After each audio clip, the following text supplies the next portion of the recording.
Ya. Di sini umur ibunya 29 tahun, anak ketiga, hamil 39 minggu ya.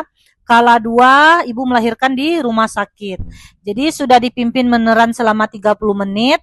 Hasil pemeriksaannya kontraksi 4 kali 10 menit selama 45 detik. Nah, kemudian DJJ-nya 150 kali per menit. Teratur ya. Saat kepala lahir teraba 2 lilitan tali pusat yang sulit dilonggarkan. Oke, apakah tindakan yang paling tepat pada kasus tersebut? Nah, kita lihat dulu ilustrasi kasusnya, apa kata kunci yang bisa kita temukan. Nah, di sini kata kunci atau masalah yang kita temukan adalah saat kepala lahir ada 2 lilitan tali pusat yang sulit dilonggarkan.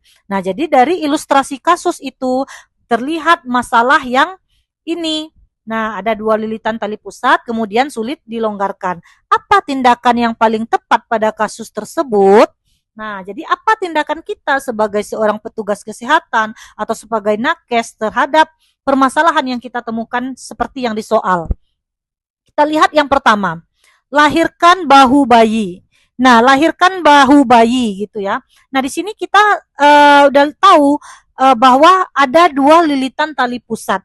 Nah, jadi ketika kita melahirkan bahu bayi tapi masih ada lilitan tali pusat, itu bisa menyebabkan ruptur tali pusat atau traksi yang berlebihan atau bisa juga terjadi hipoksia. Berarti ini bukan pilihan yang tepat karena dia malah lebih memperburuk situasi nantinya gitu. Karena ketika ada lilitan tapi kita memaksa melahirkan bahu bayi, maka bisa berisiko terjadinya ruptur pada tali pusat. Kemudian suntikan oksitosin. Nah, kita tahu bahwa oksitosin itu berperan untuk meningkatkan kontraksi uterus. Sedangkan di soal untuk kontraksi uterusnya itu bagus. Nah, kontraksi uterusnya udah bagus ya. 4 kali 10 menit selama 45 detik. Nah, artinya tidak bermasalah dengan kontraksi. Jadi tidak perlu kita suntikan oksitosin. Kemudian tunggu putaran paksi luar. Nah, ini tunggu putaran paksi luar. Nah, ini terjadi ketika atau setelah bayi lahir secara keseluruhan. Bayi seluruhnya lahir. Jadi jika kepala belum lahir atau ada lilitan tali pusat, kita tidak boleh menunggu rotasi. Harus ada tindakan segera yang harus kita lakukan.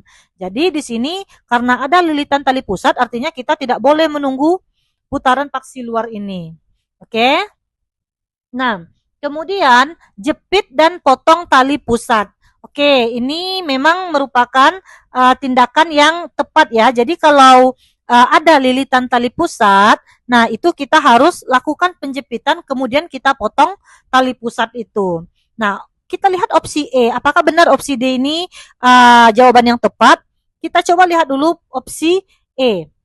Pegang kepala secara biparietal. Nah, jadi kalau pegang kepala secara biparietal, ini adalah teknik yang digunakan saat membantu kepala lahir. Nah, atau membantu melahirkan kepala. Sedangkan di sini tentu tidak relevan ya, karena masalah utamanya belum teratasi, yaitu adanya lilitan tali pusat yang erat dan sulit dilonggarkan gitu. Nah, jadi untuk mengatasi permasalahan yang seperti ini, kita lakukan dulu penjepitan tali pusat, kemudian kita lakukan pemotongan tali pusat.